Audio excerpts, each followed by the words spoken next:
এই দেখুন বন্ধুরা, আজকে সকালের ওয়েদারটা ঠিক এই রকম। বাইরে এই যে হালকা ঝড় আর সঙ্গে হচ্ছে বৃষ্টি, দেখে মনটা এমনি ভালো হয়ে গেল।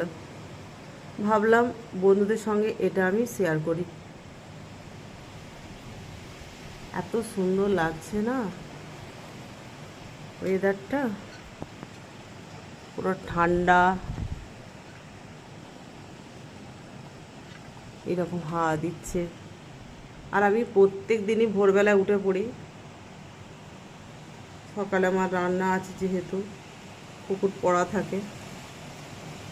আর আজকের ওয়েদারটা তো অন্যরকম। এই যে বৃষ্টি পড়ছে, সঙ্গে এইরকম হালকা ঝড়, আর আকাশে এইরকম মেঘ, দেখে মনটা এমনি ভালো হয়ে গেল।